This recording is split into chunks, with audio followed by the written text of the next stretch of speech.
Bruce Roy Mackenzie was born on 1st January 1919 in Richmond, Natal Province, Union of South Africa. He was educated at Hilton and Agriculture Colleges in South Africa. During the Second World War, he was a colonel in the British Air Force. Between 1939 and 1945, war and service gave Mr. Mackenzie an opportunity to travel widely. He was seconded to the Royal Air Force when he served in North America, Malta, Greece, Corsica, Italy, France, and Germany. He was 24 years old when he attained the rank of colonel, one of the youngest holders on record. By the time the war had ended, Bruce had attained a Distinguished Service Order and Distinguished Flying Cross. He first came to Kenya in 1946 after marriage to a Kenyan girl by the name of Miss Edmondson of Nakuru. Soon after his arrival in Kenya, he bought undeveloped farms, which he named Gingilili. He built a herd of pedigree Frisian cattle, which he later exported to many parts of Africa, India, and the islands in the Indian Ocean.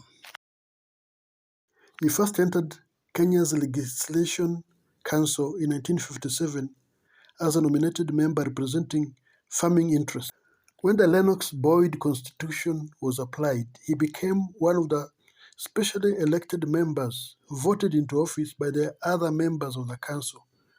And in June 1959, he succeeded Sir Michael Blundell as Agriculture Minister. He was appointed Minister for Settlement from 1962 to 1964.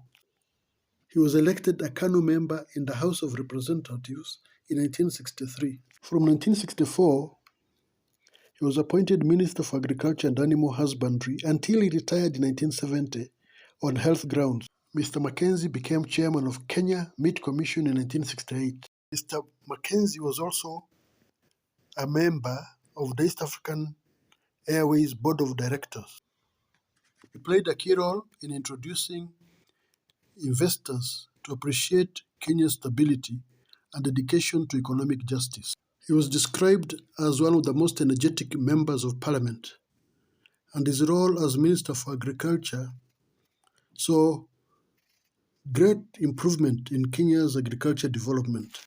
He was seen as a man of great conviction, with courage and readiness to support his conviction and put them into practice. He was considered a pioneer of the Air Pilots Association. Mackenzie was responsible for negotiating for the British grant for transfer of land from European farmers to the Mwananchi. Bruce Mackenzie was a chairman of a number of multi-corporations and is one man who brought a number of Kenyans in the League of Billionaires. He doubled up as an agent for British and Israeli electronic firms.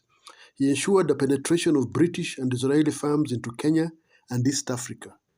After retirement from the cabinet, Mackenzie secured Land Rover and Volkswagen dealership in East Africa with Charles Ngong. He was also the middleman for the purchase of British-made Vickers tanks, which were brought into Kenya in the 1970s. Secretly invited the Israelis to help train the General Service Unit in Kenya. At the time of his death, it was said that he was a director of more than 20 Kenyan firms and had business interests in Canada, Saudi Arabia, the US, and Brazil, among others. Bruce was also Attorney General Charles Njonjo's best man during his wedding.